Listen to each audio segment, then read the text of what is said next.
farmers are the salt of the earth. They work every day, all day, before sun up until after sundown. You develop a work ethic. And that's where he was schooled, and then hardened still more by his own professional experience.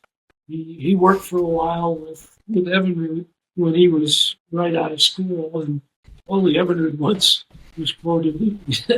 Firing him was the biggest mistake we ever made. My dad was a hard ass even then, and he wanted it his way, and they didn't want it that way. And he was insubordinate.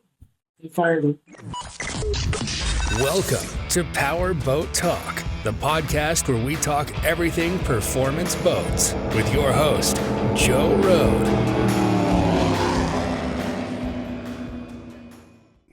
Well, hello and welcome to Power Boat Talk.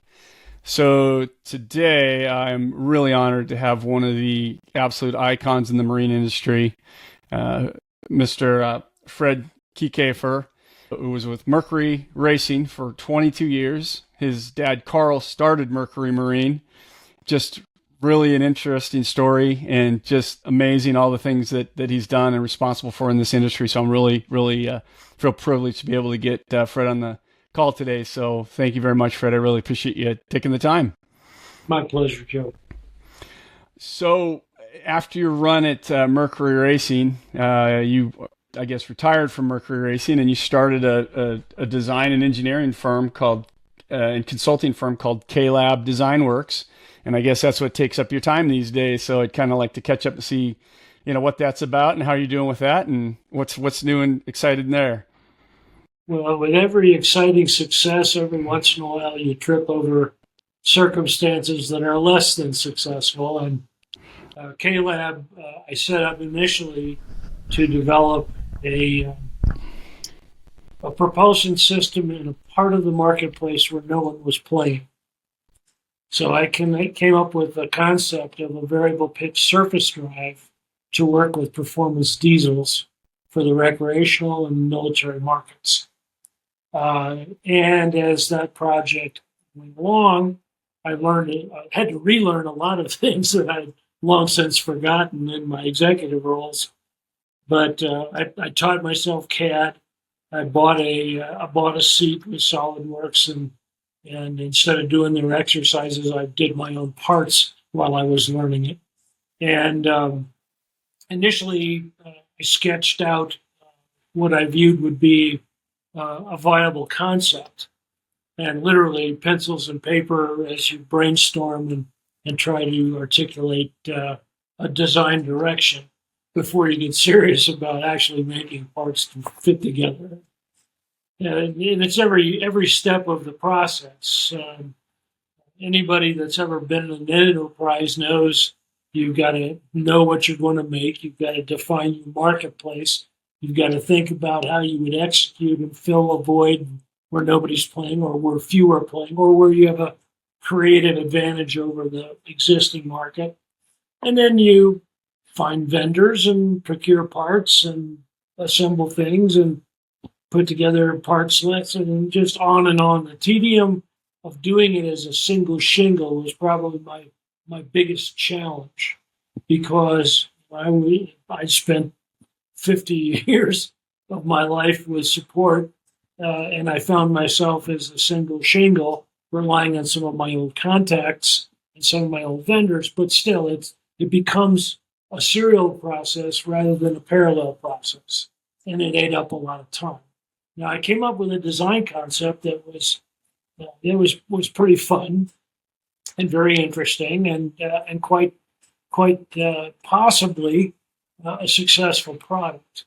But in that time, I learned a few things. Being a variable pitch, I had to come up with a mechanism for what I called wiggling the ears and changing the pitch on the propeller and doing that in a way that would live in the marine environment. So I came up with an idea of using a cup that would push and pull an eccentric pin on the inside of a single propeller blade. And knowing that this was going to take up space, I designed it to be a surfacing propulsion system so that only the blade part of the hub would be in the water when it was running. So the challenge was to figure out how to actuate this cup in a way that enabled the blades to rotate as they were intended to, and at the same time be able to spin at the propeller RPM. And that proved to be a more difficult challenge than I thought. The first prototype, I literally loaded in the back of my SUV and drove all the way to Florida, where John Pompey had his shop, and he did the assembly work for me on the first prototype and on the second one. But the second one, I had built a crate, so I shipped it to him. I drive to Florida. It was the trip from hell because it started raining when I left Castle Rock, Colorado, and it did not stop until I reached the Georgia-Florida border. And then it stopped for 10 minutes. The Beatles came on and sang "Good Day Sunshine." It proceeded to begin raining again. I said, I'm never doing that again. So I loaded it into the shop and commissioned to have my SUV shipped back to me, and I flew home. And then John got the second prototype together, ready to put it into the boat. We had some kind of an internal leak. Because you put oil in and the oil came out. I said, okay, now, do I pack up all my tools and move to Florida with John? Or do I pack up my drive and ship it back here and fix it? And while I'm wrangling that decision in my brain, I get a phone call from the folks that built my test boat. And they said, you might want to rethink your drive project. We haven't built a diesel-powered stern drive boat in about 2 years now. Oh. Everybody's buying outputs. And that was the technical issues I was well on the way to solving. The marketing issues are something that you can wish all you want, but if the customer's not there, you're not going to be in that business. Right. So I made the hard choice. I asked myself inside my head if I were still at Mercury Racing, and my engineers and my salespeople brought me this status that I'm experiencing and said, what should we do? I said, if I were a good business manager doing the right thing for the company, I would kill the project. So if I would do that with somebody else's money, what am I doing spending my own? I made the very hard decision to stop. Wow. That had to be horrible. No, it was. And the other frustrating part of that is being a single shingle and doing everything in series. That's an 8-year window. It should have been a 2-year. And it would have been had I had support.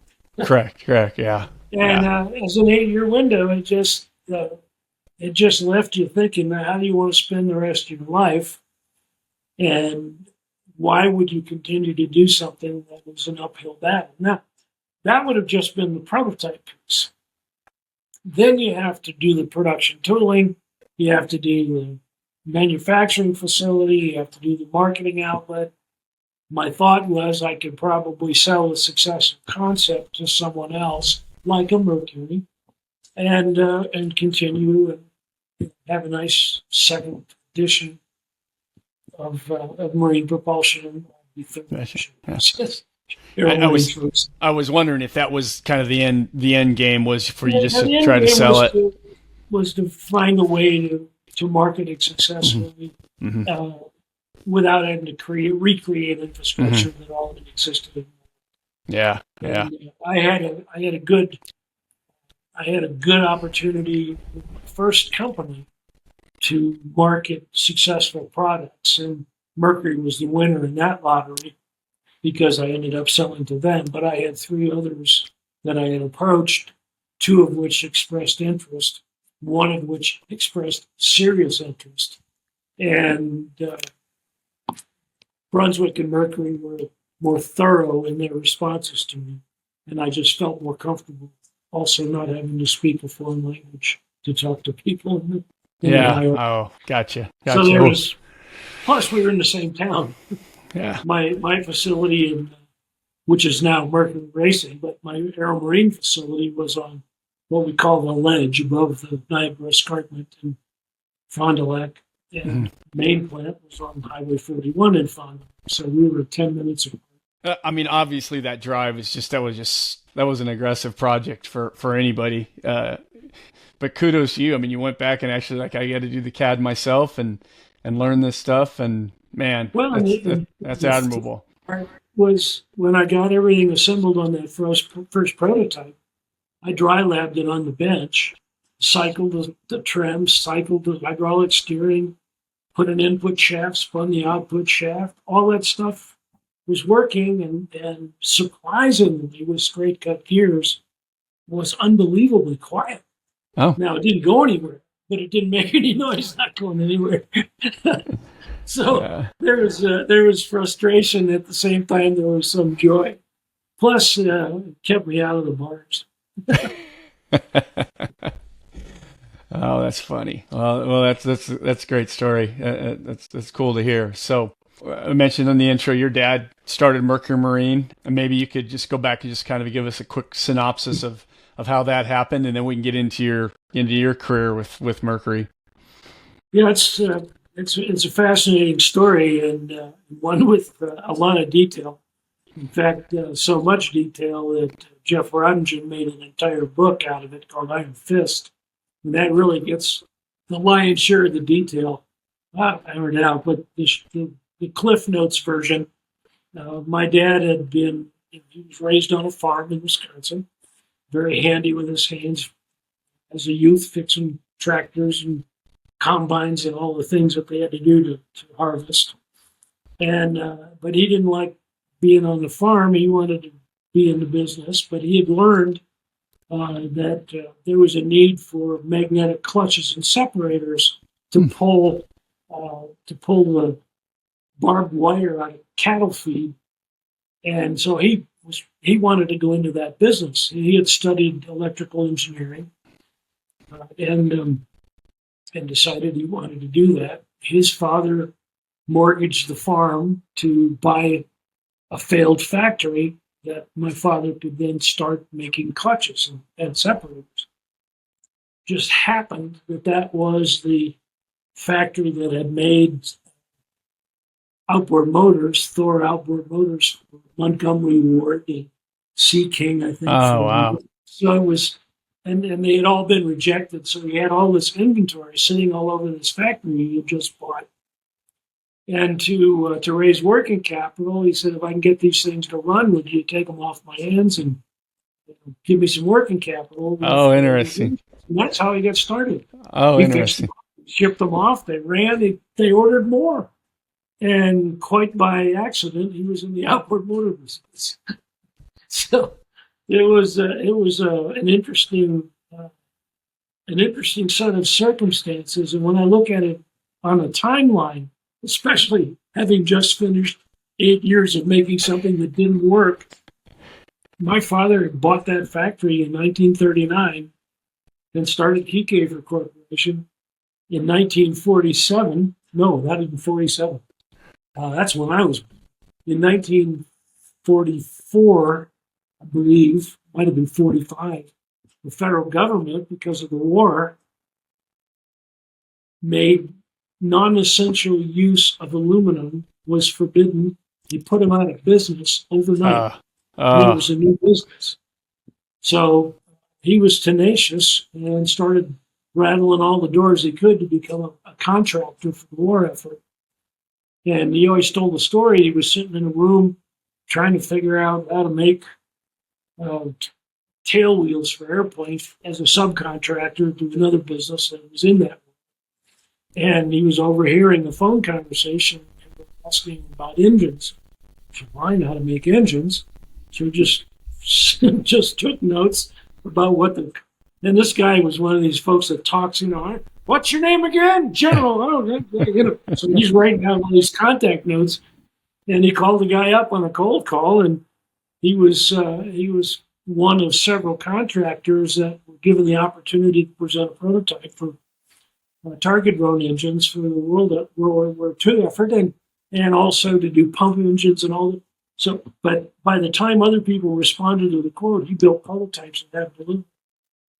So he ended up getting that business, and I have about 25 of the propellers out in my office from that engine that he did for the military World War II.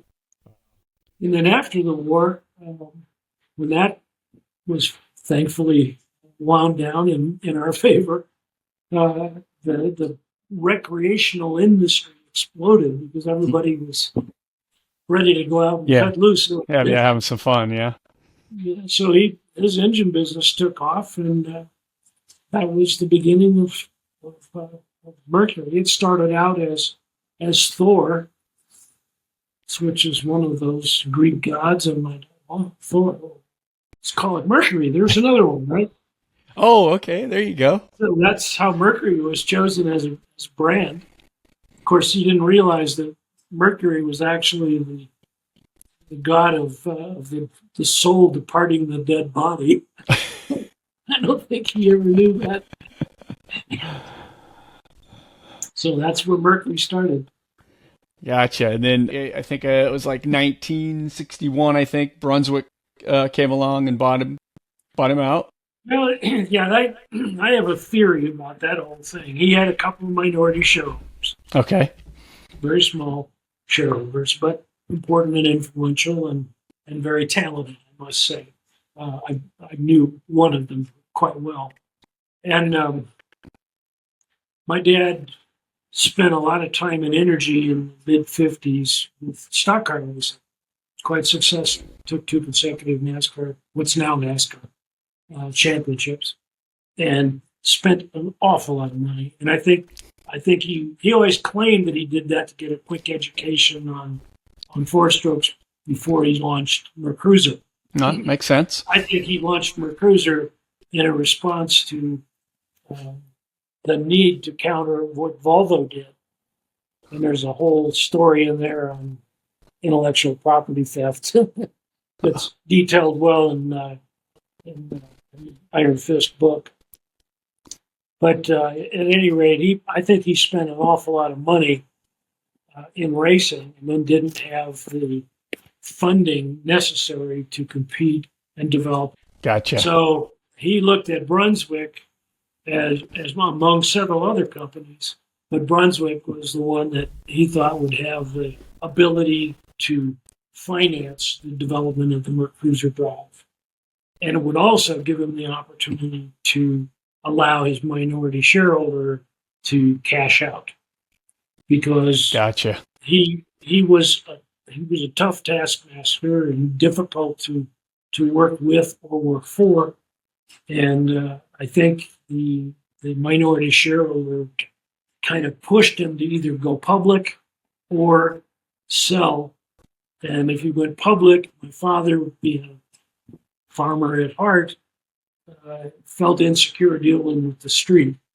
So he thought selling it to somebody, the people that already did that, piece of headache would be somebody else's story. So I think that's why his bias was to sell it, as opposed to go public. And then so he sold.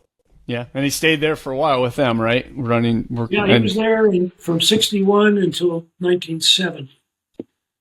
1970, they had a chairman at Brunswick who was also very difficult to work with, and the two of them were like oil and water. They just did not mesh, and Jack Hannigan and my dad were just at one another all the time. Of course, my dad didn't ingratiate himself to the board either.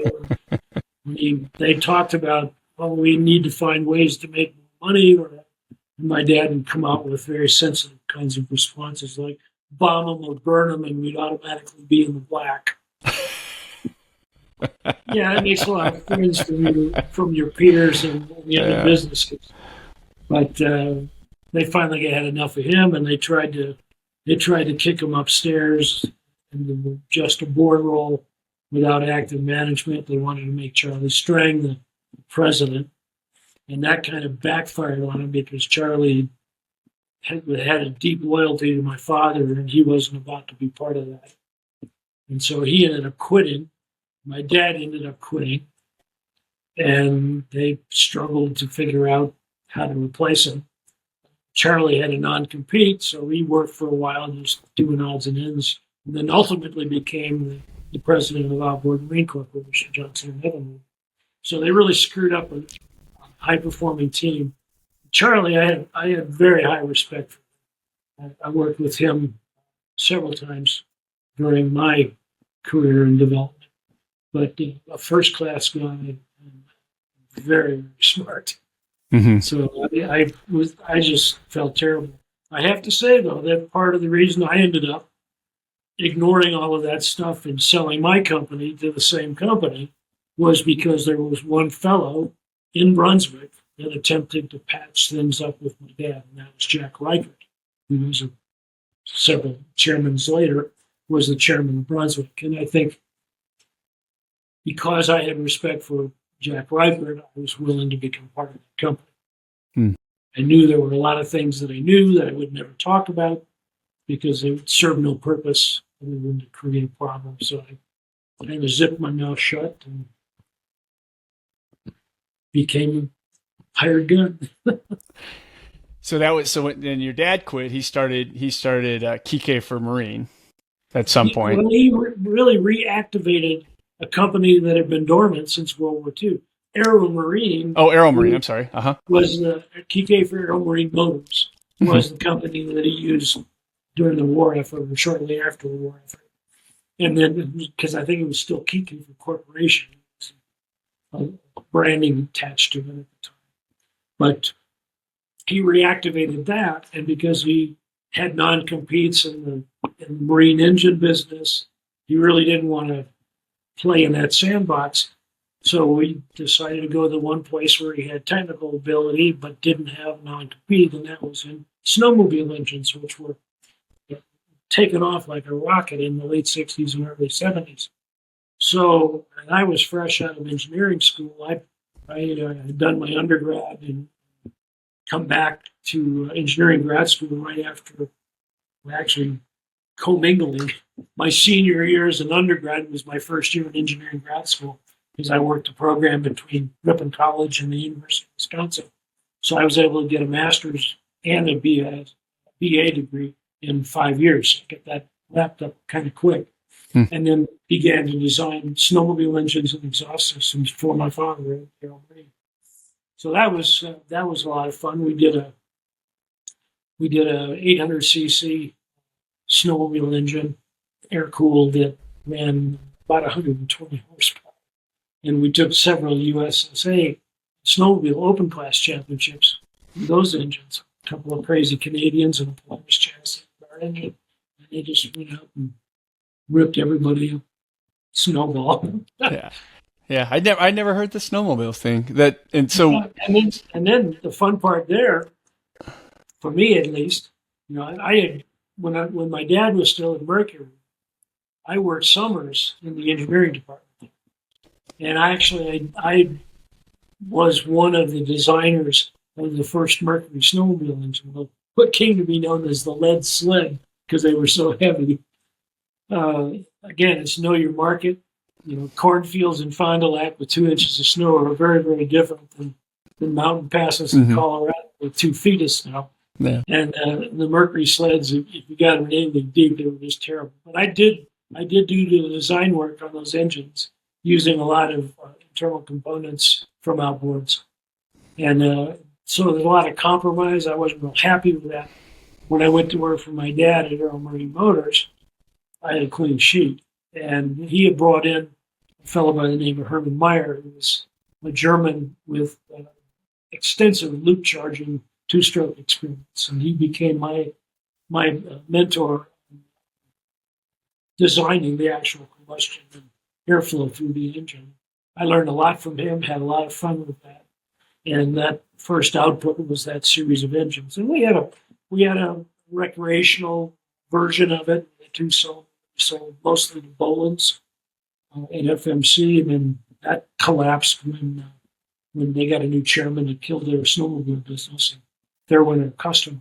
But during the process of making those first engines, I was given the assignment to design an inverted V twin.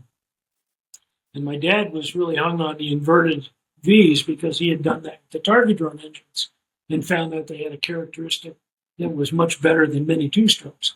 because with the cylinders down, no fuel ever accumulated in the crankcase. So every firing, what was there burned, and there was never a misfire because they ran very, very clean. So I did a liquid cooled version of that, and that was a very good engine. And in fact, good enough that we had Bombardier interested in that engine for his skidoos. And I spent several months in Valcourt, Quebec, cold weather testing the engines, and we were on a run. And it looked like we were actually going to be acquired by Bombardier in the early 1970s. But if you remember, that was the oil embargo and Jimmy Carter, and the business environment was pretty unhealthy. The interest rates were climbing much like our own are today. Yeah. And that higher interest and the combination of Rotax over in Austria, not liking the engine company in Fond du Lac that was a lot closer to Valcourt, the two of them combined and the deal fell apart. So we struggled for a while trying to find a new customer for our engine. Ultimately, that did not work. I had the joyous task from my father to downsize Aeromarine. I had to let a lot of people go, good talent. And ultimately, I was one of those that's talent. I decided to leave and go back for business education. So I left my dad at that time. Partway through my education at Northwestern, my father had a heart issue and went in for bypass surgery. He promised to do a lot of things if I would come back and help him out with the company. So I switched into the night program and finished up an extra year at Northwestern. It's kind of offsetting the speed way I got through undergrad and engineering grad school. But when my dad recovered, fortunately, he recovered. Unfortunately, he forgot everything he promised me. And he kept the company, and I moved on again. So that was not a amicable parting, but oh yeah, I bet. I did my best to keep it friendly. But I went off and worked in medical diagnostic equipment manufacturing for a while.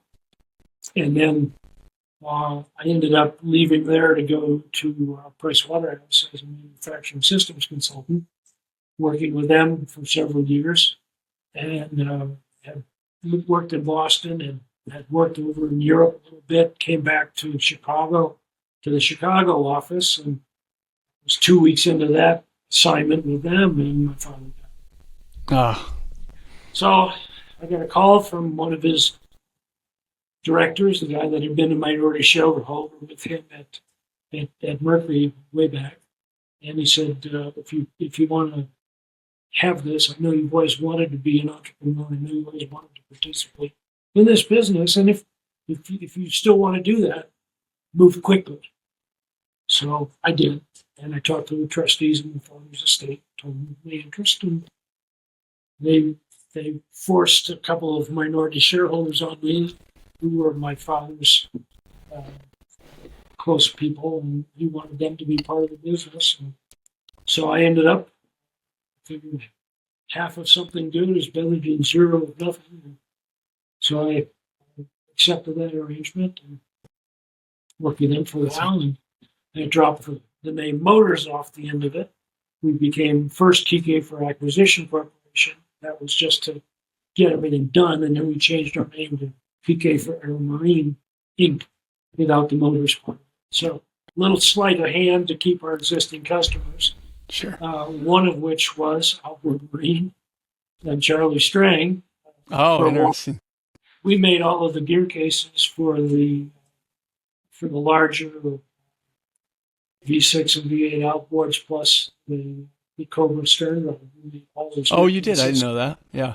So you made the full you handed them an assembled gear case?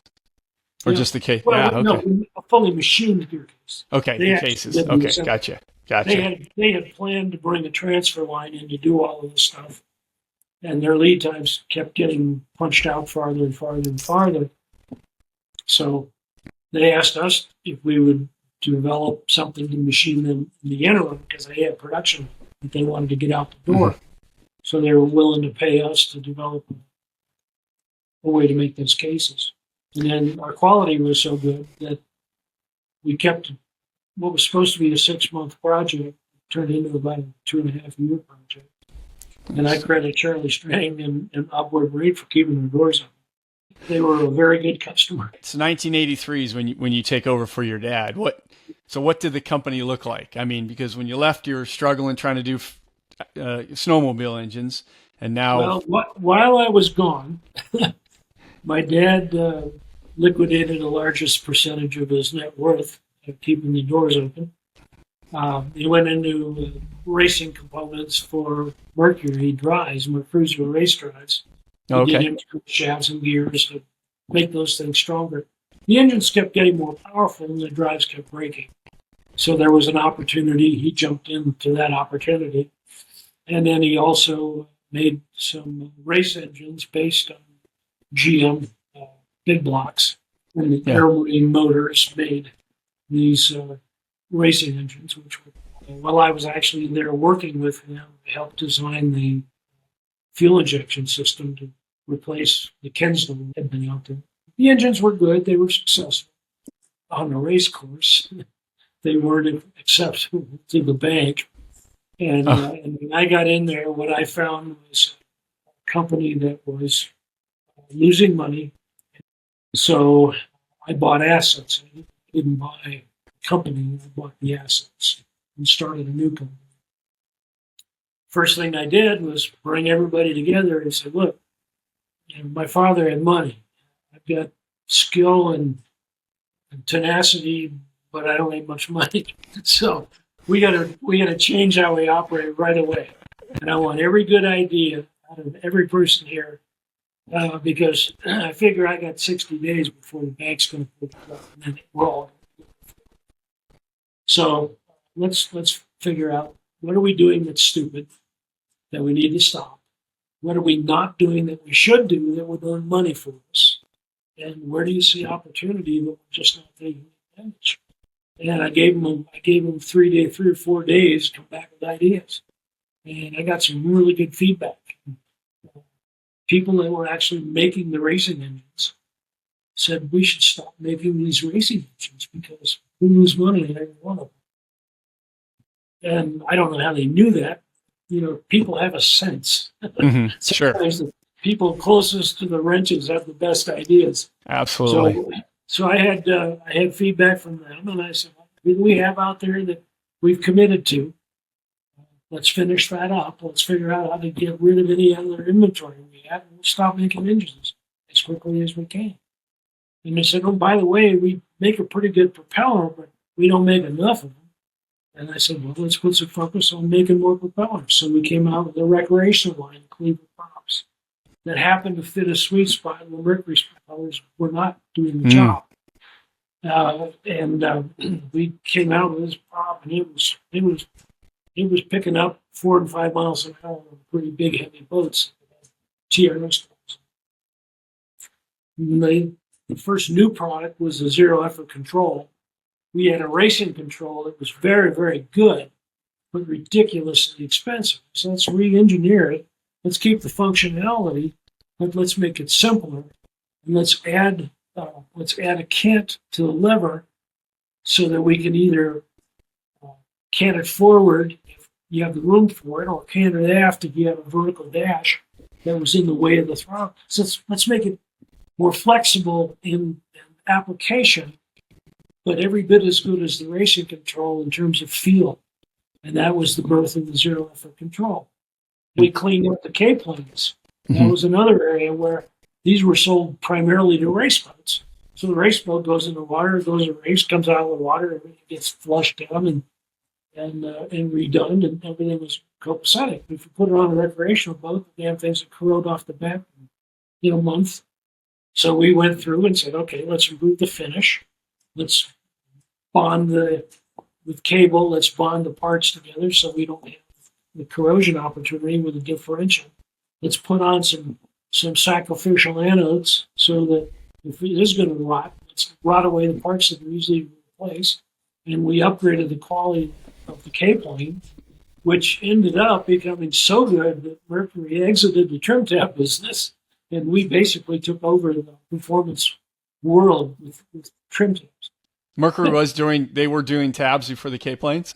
Yeah, they had their own tab, and my dad had done one when he left. He did several series all the way up to a big 600 K plane, which had a hydraulic accumulator as a shock absorber for when the boats came in tail heavy. Oh, interesting.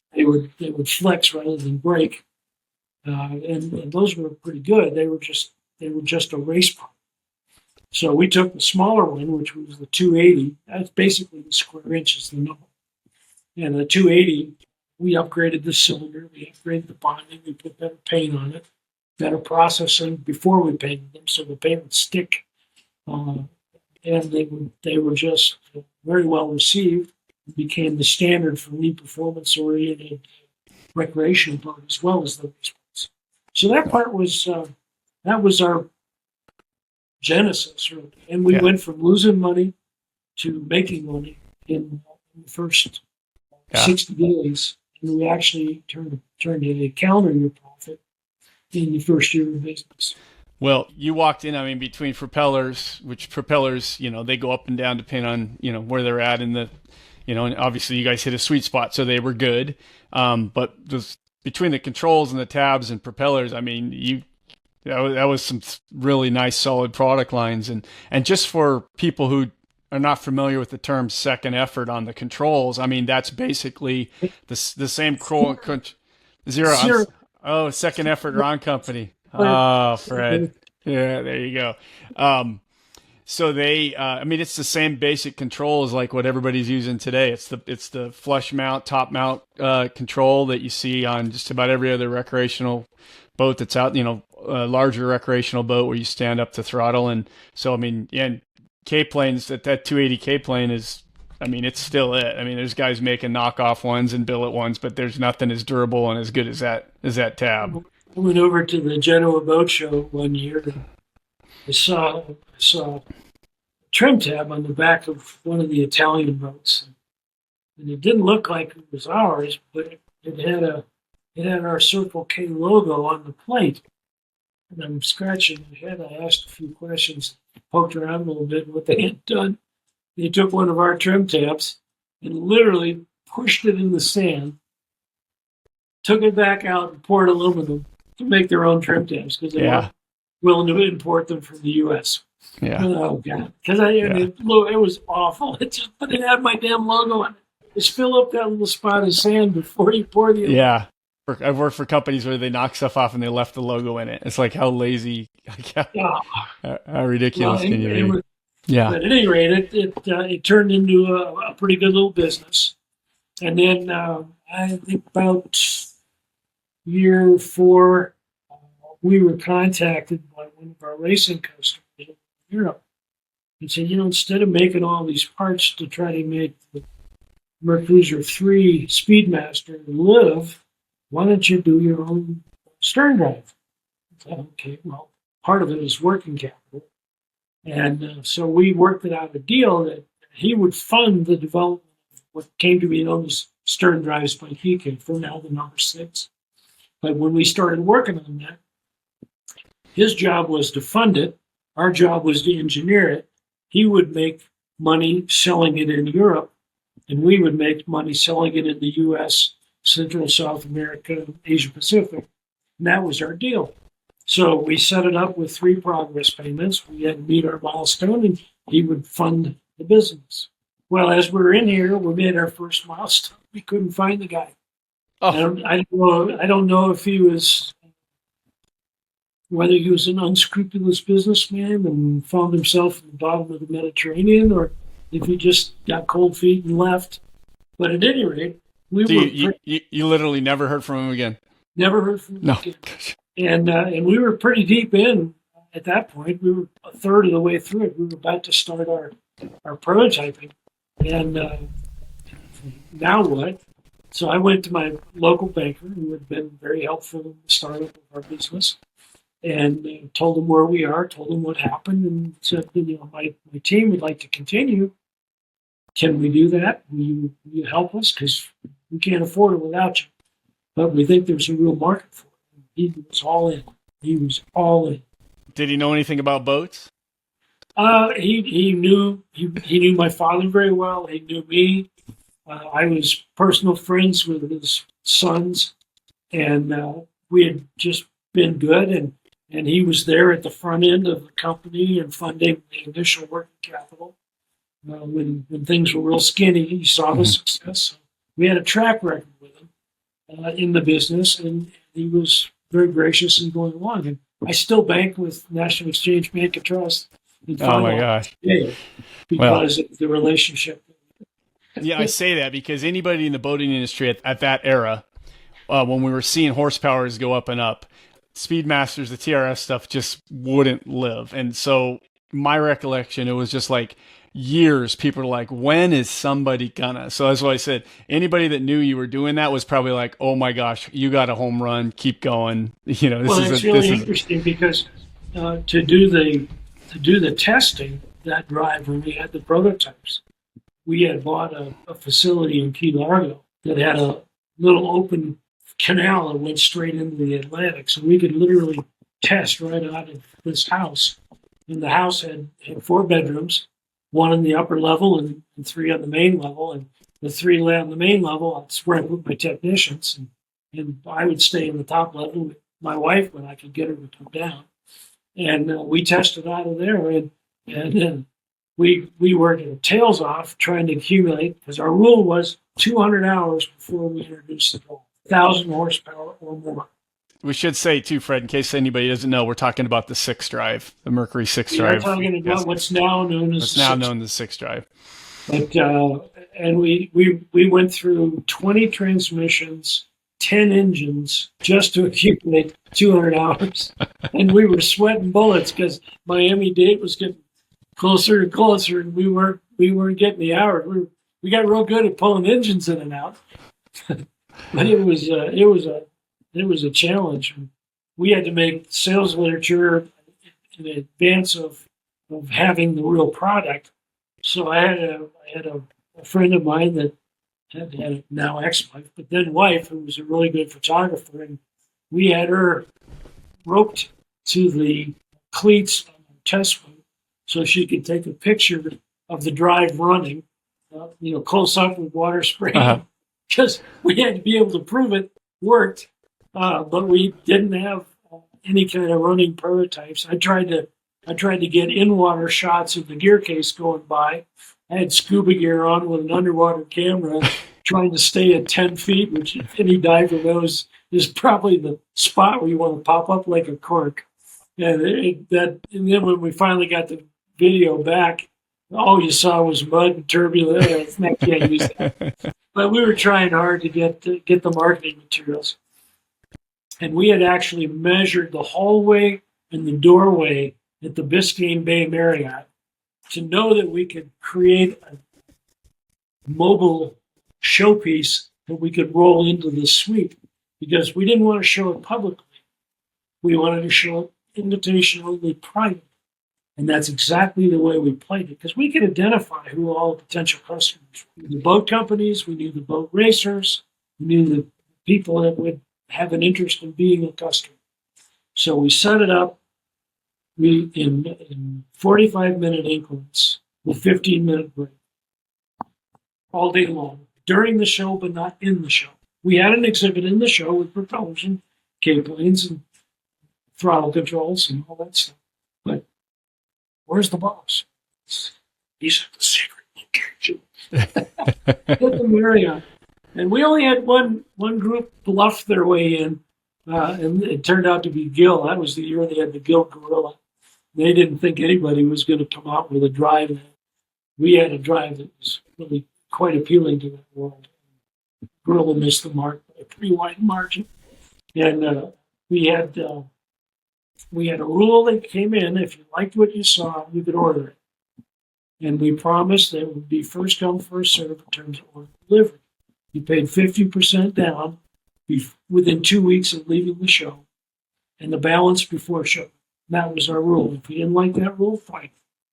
In 2 days, we sold out 9 months of production. So we knew we had a winner. We did. That was 1988, February.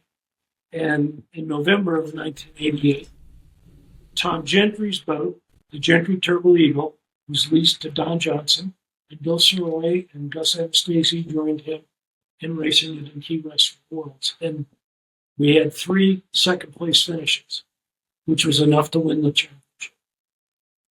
The next year, Peter Markey at the Trump races in Atlantic City, Peter Markey won with the Little Caesars Pizza.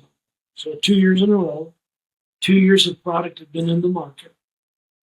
And tap on the shoulder at the National Marine Manufacturers Association meeting in Bermuda, I think it was. We want to acquire your company and have you run the racing division. And so I listened, mentally prepared myself for the day when that might happen. And our industry at that point was starting to tip over a little bit in terms of sales volume. So I was a little bit scared because I had a lot of accumulated debt. Mm-hmm. We were profitable. We had a good business, but still have a lot of working capital debt. And if things start to tip over the edge like that, revenue-wise, you start to get afraid of, I wish I'd have held out in hindsight. But on the other hand, I had a good run with Mercury. 1990, I sold my business. So I had my company only 7 years, which was about the same amount of time my dad had with his before he got put out of business by Uncle Sam. And you think about it, you compare those timelines and what he accomplished and what I accomplished. I'll tell you what, I guess it proves the genetics are aligned with reality, and I got a little bit of his tenacity and a little smoother personality in terms of working with people. Yeah, you learn. I mean, you're a real educated guy. You'd been in the world doing other stuff, so you learn different ways of doing it. But I tell a lot of people, because 22 years at Mercury, get questions about what was it like working. Because he was a taskmaster, and I think my entire life may have gotten 3 compliments. Those early years, and then the war, going through war and the influence on the whole world and the feelings, but to be able to pull through that and come up with something to do it. So, I mean, he's battle hardened guy, probably, right? Like it's tough. He came out of a world that was very different than the one we're in today. Farmers are the salt of the earth. They work every day, all day, before sun up until after sundown. Yeah, and you develop a work ethic. And that's where he was schooled, and then hardened still more by his own professional experience. He worked for a while with Evinrude when he was right out of school, and only Evinrude once was quoted, firing him was the biggest mistake we ever made. My dad was a hard ass even then, and he wanted it his way, and they didn't want it that way. And he was insubordinate. They fired him. Yeah, I think I read it was like in 1927. Like he didn't work there very long, and that was like the statement was like because of multiple disagreements on design or something. It was very politically correct, but yeah, you could tell. Yeah, he was a challenge to work with, and I have to admit, I did some things while I was with him that were quite successful. I still struggle with the relationship that we have. I'm just glad that we had a little bit of time in his final days to have some good conversation. Oh, good. And mend things up a little bit between us. He was always kind of bitter that I didn't put up with him, and I left and went to work in the big city. We'll never get Fred back to Fond du Lac now that he's making all that money. I was making good money. Only 4 times what he paid me. And that was starting salary. Yeah. No, I don't know. We had our issues and our challenges, and I respect what he accomplished. I would have preferred it had been done in a little bit more delicate way. Sure. His way worked at the time. Yeah. Mine may not have. Right. Yeah. Right. It was the era of the crusty old assets. Right. Yeah. I worked for my dad. He opened a boat shop when I was in high school. And at some point, I was thinking about buying the business.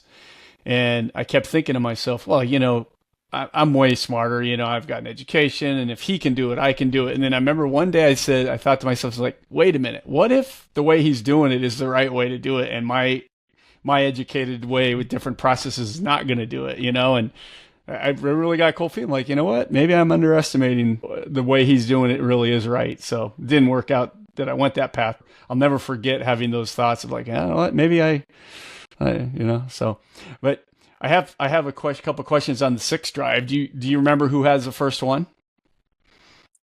The very first pair went to Timmy Chisholm at Mercury Marine. Interesting. And unfortunately, he put them on a wooden catamaran that was literally a plug. And the boat was not very successful. The second pair may have been the third. 2 and 3, I might have went to Italy. They didn't know how to put a hydraulic steering system. Spun the boat out. And the third pair went, I believe, to Tom Gentry. Actually, it was a triple. The 3 went to Tom Gentry. It was the boat that he became the 88 champion. A little bit frustrating in 88 that I think of the first 3 sets, none of them were really performing because 2 of the boats didn't race. The third one, it was like, come on, let's get out here. But we did have a good finish to the year in 1988. Yeah, I was going to ask, so how much, was there a lot of, could a guy take the TRSs out and just poke these in? And, do you have to change the CG on the boat? Because they're quite a bit heavier, right? They were a good bit heavier. They tended to get installed a little higher. Okay. So there were very, very few that were retrofitted. The Gentry boat, I think, had been rigged with 5 drives, maybe. Don't remember what came out. I remember what went in. But that boat, we just plugged holes.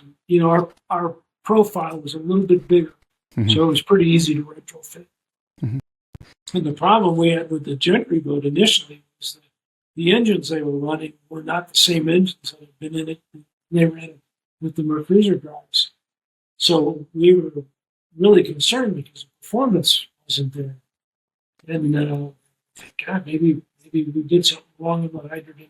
We were sorting it out. We were testing. Then I overheard a phone call between Gentry's technician and Tom Gentry. You just got to tell them because they're learning eventually. Powering these engines is not what we had in the boat before. And it turns out they were substantially lower on power. Yeah. And once we got comparable power in the boat, the thing was substantially faster than it had been. Yeah. Yeah. Dodged another bullet. Yeah. So it was fun to get that boat running. And the advantage we had is that we had a few minor issues, a few things that broke, but we were able to fix them quick and get back out and running.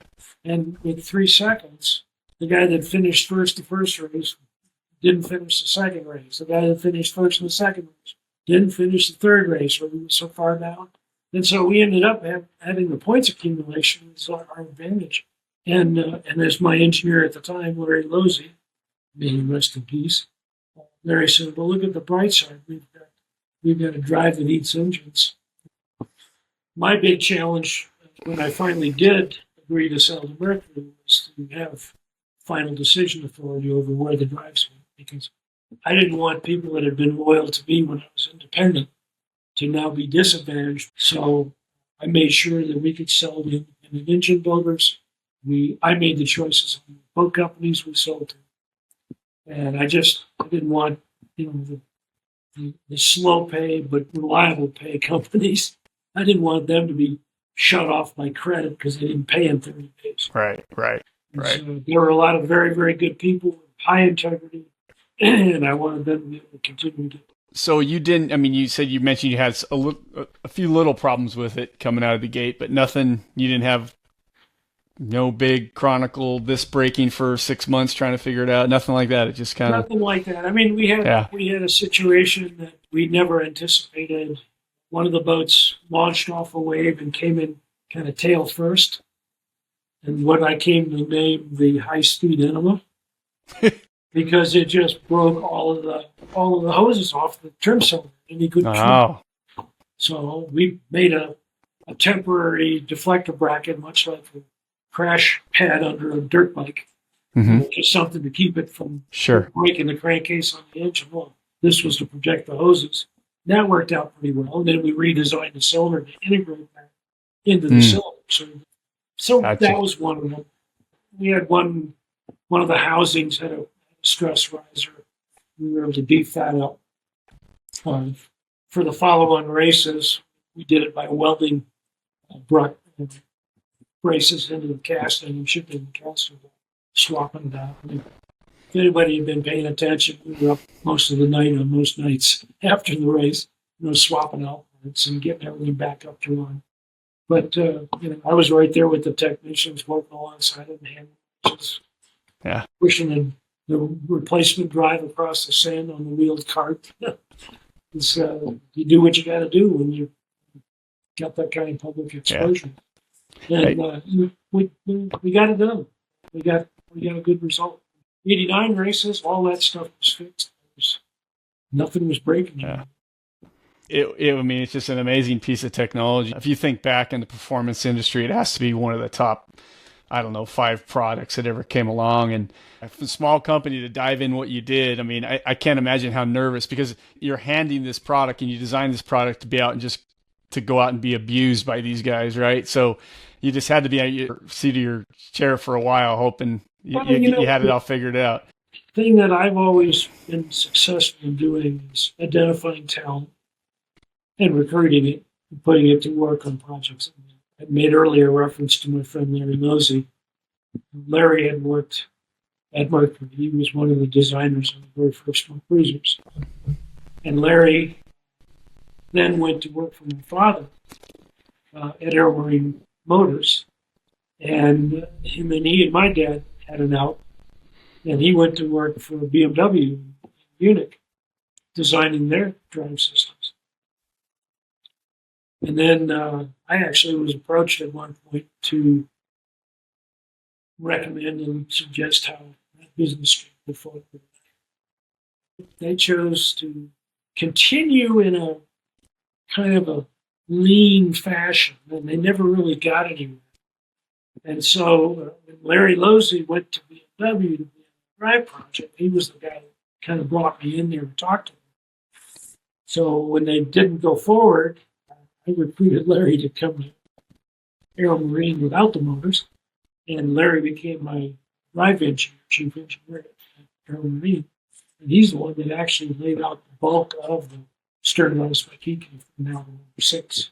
Gotcha. So I worked on the shape and some of the positioning of things. Larry worked on the guts. He was very, very good. Yeah. See him doing it at Mercury and at BMW, and he did the original K drive that my dad did in the early 70s after I left. And that, by the way, that was all prototype tool. But when I came in, I decided that was the wrong place for the propeller to be. And it was too close to the boat and too deep in the water. It might have saved me some time. But in the interim, the Mercruiser and Volvo co-licensed patent for the gimbal that Charlie Strang had actually conceived back in MIT when he was a professor there. That patent had expired. So now we don't have a restriction. We don't have to do this, just the gear case turning deal, try to find a way to get around the patent. So it came to the conclusion that the smart thing to do was design the right way to put all the pieces in. So we had a perfectly good prototype. The 6 has bigger propeller shaft, right? So it didn't have to have specific. Yeah. you're already in the propeller business, so you had to make propellers for it as well. Yeah. We already had good propellers. We just had to bore them differently and put a different spline on them. And then we also learned we had done a lot of things we thought were really, really good in the design in terms of pathways for the oil to move, to keep the power loss. And then, well, when we came into the Mercury organization, we had some dyno capability.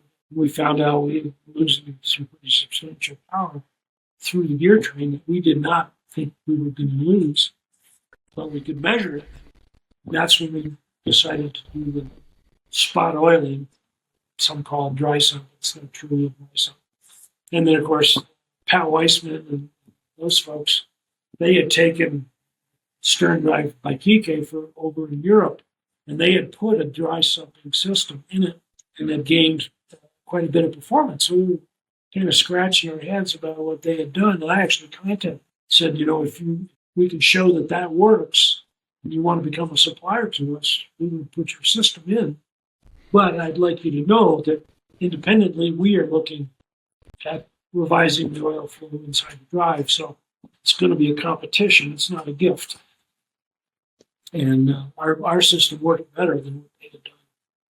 Lathe Ferron's zero defect. So they lost that game. Okay. Now we did this spot oiling, which gave us additional power. And then we were on par or even better than the surface drives, gaining some prevalence through how harnesses work. Mm-hmm. And then later it came out through Betty Cook's organization. And they were looking to be a competitive threat. Tom Gentry had done his own, which looked like scaffolding, sticking out the back, but it worked. And we thought, how are we going to compete if the surface drives really are that much better? So we did some back-to-back testing and confirmed that we could play in the same game. So the advantage wasn't there that they believed would be. Plus, we had the ability of being able to direct the thrust and therefore could turn better. The surface drives at that time were driven by rudder trailing. They were pretty robust, but they didn't turn as well as we could. So we had acceleration advantage. Getting all the pieces right is how you win. Yeah. I'm not really familiar. I know at some point it morphed into you did the number 8 drive later. Well, that's another story. We got the chance to convince our overseers at Brunswick that the automotive world was getting smaller and smaller engines, lighter and lighter cars for emissions and fuel economy.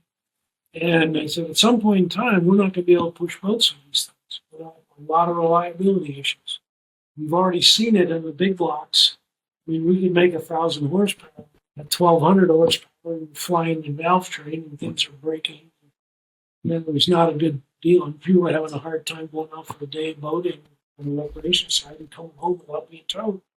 And then the race boats, it's not going to be good. We need to do our engine. So it was a long, arduous argument with the finance people to get them to agree to fund it, but we finally got permission to do what became known as a QC4V, quad cane 4-valve.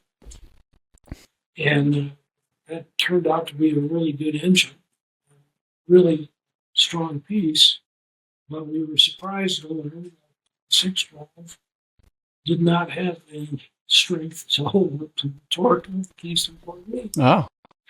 And we started blowing out drops. But we'd never seen any real application. And the sad part there was budget design and drive. So we had to cut some programs, squeeze the money in, and use that money to come up with a stronger drive. The torque from we called it Project Mesa because that's what the torque curve looked like. Steep climb, flat top, and then taper off a little bit when you hit the piston valve. Because we had a huge plenum, and it would charge that plenum from the twin turbos. And then you would have power available on demand without the lag that you saw in the turbo, because we had that huge pressure plenum. So, because you can't have turbo lag when you're trying to lift the nose of the boat so you don't stick it in the wave. You needed to have a response here. engine did a great job with that, and it sure beat up the drivetrain downstream. Interesting. We had to do an unscheduled drive drill to handle the torque of our engine. So you were there when the QC4. That was a project that you were over, and that was because just reliability. You guys just said that there just needs to be a better way to make. What was the high before you created that? What was the highest horsepower engine you guys were doing? Package.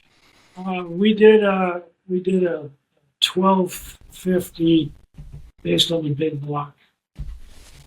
For recreation, that was a race car. For recreation, I think our biggest recreational engine. We may have gotten it up a little. But we were 1250. The engines were the last. And there was just nobody could keep them together because your fundamental building block was the GM big block. And it was a school bus engine from the 60s or 50s. Sure. Never intended to be pushed to those levels. So we saw the handwriting and said sooner or later we're going to do something. And you guys, at some points, I mean, you guys identified the valve train as kind of the real weak link because I mean that's where you've made that's where the technological strive in this whole motor is just crazy. Well, first the drives were the weak link, then we fixed that. Then the engine became the weak link, and as soon as the drive could handle it, people were throwing bigger and bigger horsepower in front of it, and the life was going down pretty steep. And recreational boaters that put the big engines in, and they got sick of not making it through the weekend. And then I saw the risk that the market would evaporate because of reliability. And it was doing that. And I've had several boat company presidents come up and say, that engine saved the company. Really?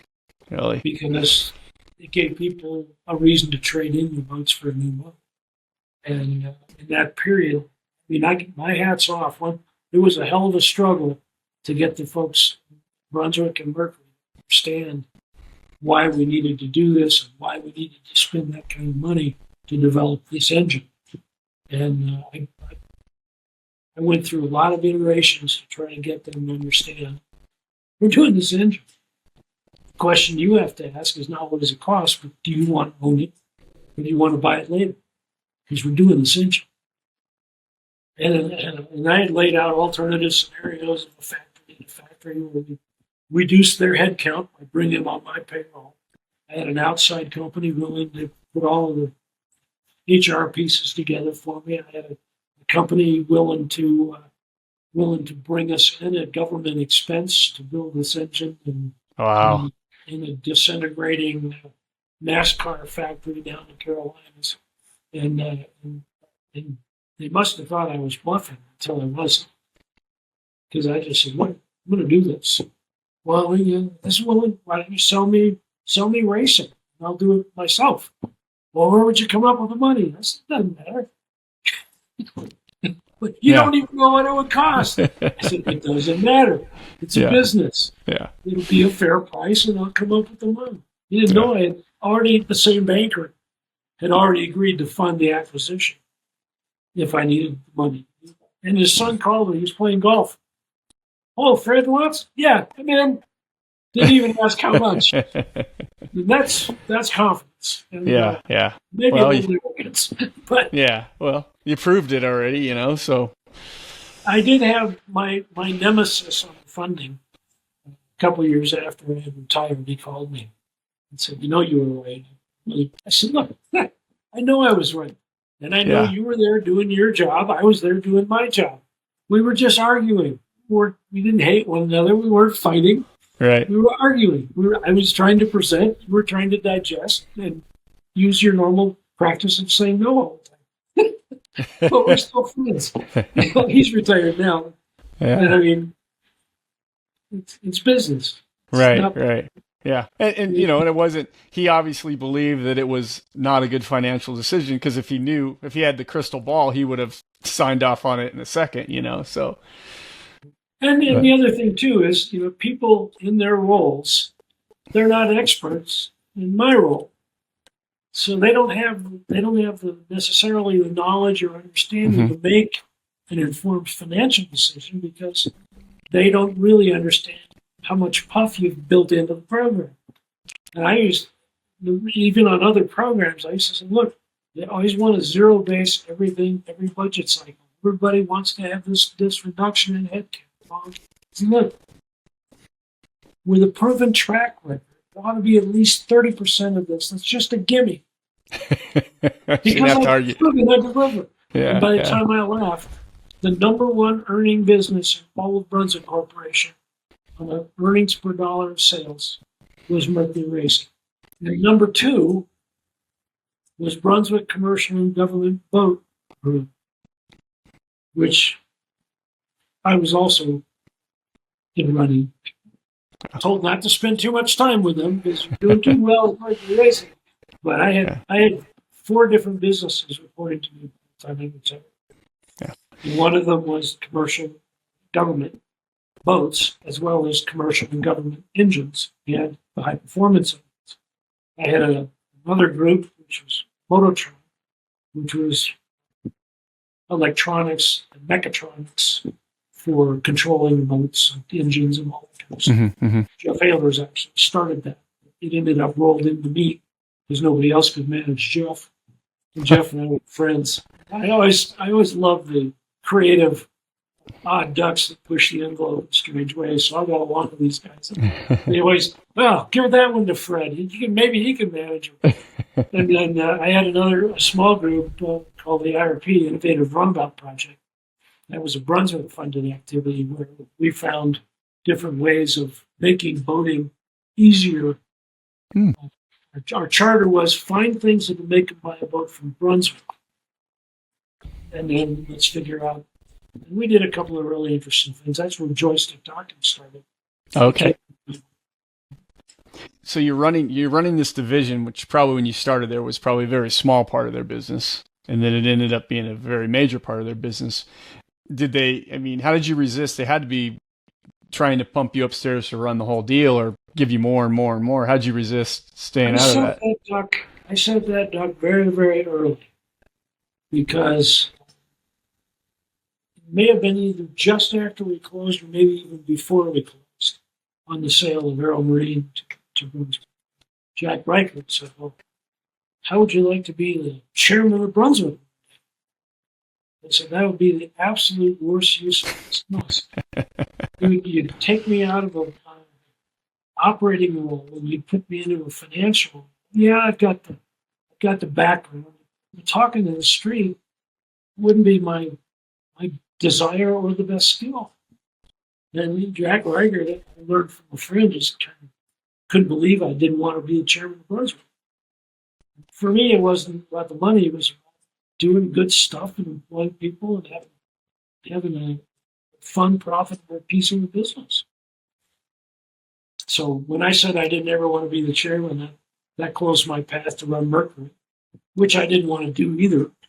I was perfectly happy to help the Mercury president look good and be of advice and counsel. Mm-hmm. Some of Mercury's presidents, I think I outlasted 4 of them. Some of them took advice. Some of them didn't want to hear a word. So I was perfectly content to run racing. And racing obviously grew to the point where it wasn't. I mean, it was a tiger. You know, you had a beast there, equivalent to what was going on with the other stuff. Anyhow, you know. It was fun. I mean, the people were tremendously talented. The ones that weren't didn't last. I did have a pretty significant cultural transformation I had to bring to what was first Mercury Performance Products. And I just had people there that weren't strong. And I had people there that thought I was a short timer that wouldn't last. So I had the undercurrents of political backstabbing. I think about, because I mean, obviously 2008 was horrible. Especially I'm sure with the boat companies, it was a tough deal. But well, that's when I'm selling them to spend this money on the QC4V. Yeah. That was, the late cycles were. Yeah, you might have should have listened to that guy because I don't know if that was the best thing. But coming out of that though, when you guys came out and you left like in 2012, I think. So Yes. by the time you left, you guys were back on top of the world, and really you came out even stronger, right? I mean, and to this day, especially on the QC4, probably really fueled it. I mean, because Mercury now is, I mean, it was always through the years just got to be the biggest as far as performance brand. You know, nobody ever. I mean, OMC tried a little, Volvo tried a little, but you guys never.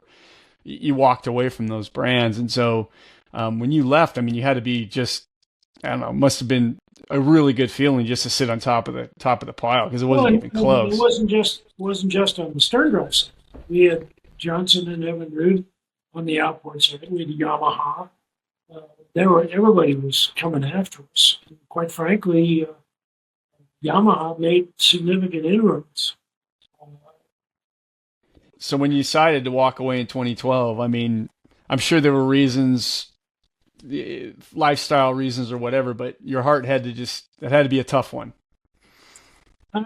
Yeah, especially since all I did was ask the question: Is it required that you retire at age 65? And I think I started the juices flowing in the minds. First question I got is, "You weren't leaving, are you?" No, I just need to know if I'm leaving. And then I ended. It wasn't my choice to leave. Oh, it's too bad. It was their choice, and that's okay. I'm fine with that. I had done what I was supposed to do. I had groomed my successor, and he was ready. So, not the worst thing in the world. He didn't stay very long. He was on there. Oh, he didn't? Then they put in Stuart Haley, and Stuart was very good. He was one of the guys that really deserved the shot. Unfortunately, he's just been relieved. Yeah, he just got let go, right? I'm a firm believer in focusing the business on the customer base that exists for the business. If you're too far removed or you're too diverse in the things you're expected to manage, you don't do it well. One of the things that they did shortly after my departure, they rolled racing in under engineering, which is what it had been when I came in. They rolled it out. And it's okay, but it doesn't have the discipline that you need to manage products for profitability. It's very, very easy to do. And the other part that I'm not excited about is the diverse universe that the sales organization is. I mean, if you got the same salespeople talking to Bass Pro Shops and Cabela's that you have talking to MTI, guess what? And that's the structure they have now? One guy does sales. Oh, yeah. I don't know if it's one guy. I'm not close but, to I mean, technically the same guy does whatever, yeah. But it's not my watch. Somebody else with a brilliant idea may do better. They've done tremendous work on the outboards, the V6, the V8 outboards, and all I can take credit for is I was on the group that approved the original project, and the talent they just continue to knock the ball. They've on their way back from Yamaha's dominance to Mercury. Verado had a large part to play with it. The newer V8s are unbelievable. Yeah, it's unbelievable. But your QC4, man, is still unbelievable. I just did a story for Speedboat for on some of the guys at Lotto, and like one of the guys was the guys at Tough Boats. They won 135 with an 1100, and they're like, we don't touch it. It's unbelievable that those motors as good as they are. Johnny Tomlinson had a set of the early motors down at Key West. Somebody was interviewing him. Well, what are you going to do, Johnny, between now and the second race? Put some gas in it. Check the oil. I love you, Johnny. Best testimonial you can have. Yeah. So amazing, man. A lot of good stuff hanging on your wall, man. It's pretty cool. Well, it's been a good run, and unfortunately, it's kind of hard to keep the hits coming when when you're a '70s rock band. Yeah, but again, good for you. You're learning the CAD, and I'm sure you've got other stuff, and then keep sharp and having fun. And Right now, I'm designing some outdoor furniture. I've actually got an ergonomic hammock there you go. because when you sit in a hammock, it wants to fold you in half like you're a jet. It puts the stress on your knees. I said, why the hell are we doing that? Let's make it like a recliner and elevator me. So I came up with a frame.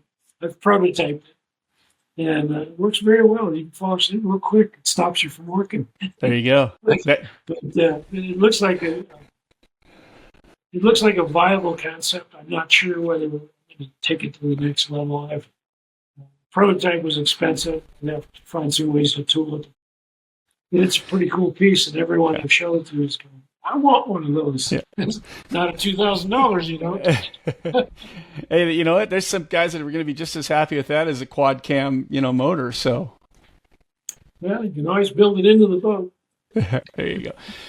So, besides that, what do you do for fun these days? You got any other hobbies? Well, I do a lot of charity events that revolve around exotic sports cars. Okay. I support Morgan Adams Foundation, which is a child cancer research foundation. I work with Aero Angels, which is really very small but really interesting little charity.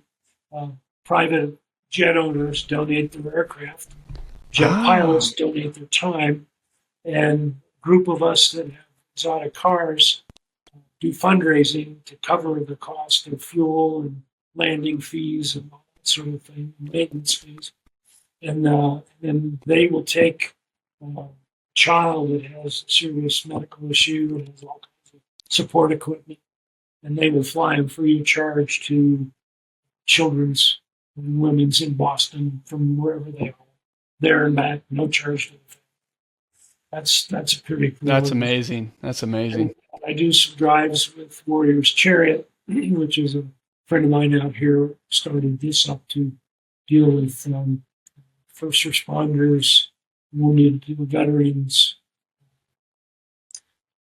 police, anybody that's in the front lines that might have an emotional or physical issue. We take them out on rallies and get them a chance to ride in different exotic cars. The last one we did, my first ride, was a Vietnam vet that had serious PTSD issues, and his ride with me, he was just gushing with joy and fun. I took him in a McLaren 720 Spider. So hair blown in the wind and almost lost his hat, but he was laughing and giggling the whole time. Yeah, absolutely. Oh, that's so cool. And he went out of my car into a Mercedes. So he got to ride in 5 different supercars, and he ran twisty into the mountains and then stopped for a lunch at Red Rocks in one of the parking lots that was set aside for us. That kind of thing was just a lot of fun. And we've done Wounded Warriors, as an affiliate of that organization, drives at the police training track, High Plains Raceway. So just get them out and let them experience it.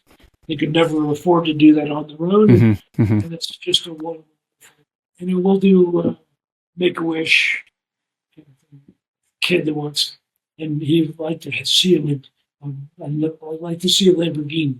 So we'll bring him 3 Lamborghinis, 2 Ferraris, 6 McLarens, a couple of Porsches, and instead of 1 car, he gets 15 cars show up at his house. Yeah. And then we'll have a videographer shoot the pictures, and the kids just practically fall apart. Oh, yeah. It's so much fun to do that. So I do a lot of the charity events, and then I still get up to ski quite a bit, snow skiing. Oh, okay, cool. Yeah, because you live in Colorado, right? Yep. Yeah, cool. On a good day, I'm an hour and 20 minutes from Vail. On a bad day, I'm 6 hours from Vail. It all depends on the traffic. Yeah. And I'll get together with former employees, friends, just get off in that city. Yeah, well, I'm sure. Yeah, as long as you were in the industry, I'm sure you've got a lot of friends there still. Yeah, and I'm trying to figure out how to get a little bit more water under my transom because I do miss the boating. For a while, it looked like we were going to relocate to Miami, but then COVID hit. That blew everything away. But in the meantime, I commissioned a boat. My test boat got reconfigured with 450s, but I'm not getting to Florida. What's the keep it? So I'm struggling with water withdrawal. Yeah. Well, you'll get there. So, and you'll have to send me some of those charities. Email me, and I'll put them up in my notes with links to them. So if people want to go donate, and they can check them out.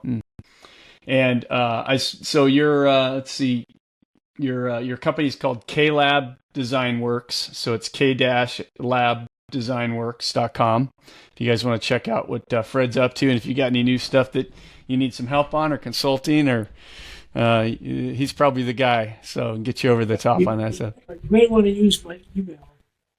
The website supplier sold their company, and then they wanted to charge more money than I paid. So the website is probably dead. Oh, I was on it today. Were you? Yeah. So I don't think I can even update it anymore. So it's probably out of date. I used to update it with progress reports every month during my drive build, and that was kind of fun. I got some very interesting inquiries through that one. I wanted it for diesel. I didn't want it because that's the one place nobody played well.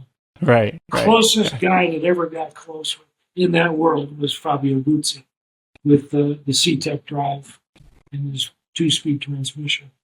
He was close, but he never made a marketing success. Plus, it was a pure surface drive, so the steering issues. Yeah. And who knows? You know what? Who knows in this industry, man? It's so cyclical. Who knows? The dead giveaway was when I got that phone call saying we haven't built any boats. And then, and by the way, Cummins let their 2 Florida field reps go. That's a pretty good sign that it's waning. Yeah, not there, huh? So it was a hard decision, but it was the right one. I decided to just have a little more fun and a little less.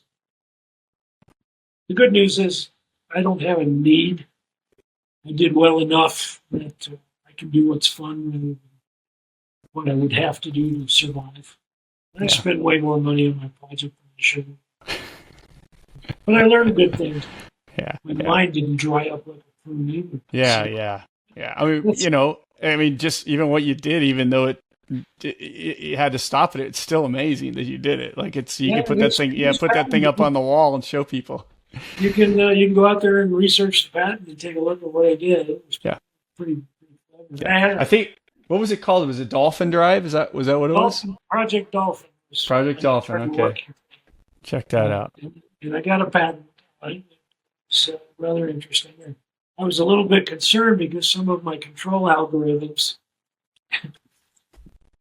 some of the guys at Mercury had patented a variable pitch outboard propeller. Then I'll be damned as I'm doing my research. I'm finding out everything that I wanted to do with not everything. A large chunk of the control that I was going to use was a Mercury patent. So I called up the patent lawyer at Mercury. I said, look, I want to license this, and maybe I'll give you a whole bunch of memorabilia from my days. I'm just looking for a paid-up license. So this is a little thing. I'm going to sell it to you anyway. Yeah. I called back a couple of days later. Well, it's the cost reduction move at Mercury. We stopped paying the maintenance fee on the patent. It's public domain. You're free. That was nice. Thank you, Jesus. Well, it turns out it didn't matter anyway. But, it was really interesting. The algorithms and everything were all functionally developed but not coded. And a couple of my former employees from Polytron were going to write the code for me, and ended up never having to do it. Yeah. So I'm a little disappointed because the concept turned out to be really cool. Yeah. And when I ran it on the dry lab, it run it in the boat, wiggle the ears, and everything was looking like 100%. And when we got in the water, it was 0%. Yeah. Damn. Yeah. Well, Fred, you can't bet 1,000. No, but the good thing is I'm well ahead of 300. That's Oh, no baseball. I question. understand that's pretty good. Absolutely, no question, no question. So I can't complain. I had a lot of really interesting projects. A few of them should have found a home in the market. That little inverted V liquid cooled snowmobile engine. That thing was brilliant. $9,000, you could set a quarter of the crank. So it was the smoothest thing you ever seen. Yeah. But snowmobiles. At the end of the day, Fred, you got the win, man. So, hey, thanks for answering my email, taking the time. I really appreciate it, getting us through a little technical, whatever that was, and being patient on that. So, really appreciate the time, and thanks. Well, so fun. interesting. I enjoyed chatting with you and sharing a little of that history.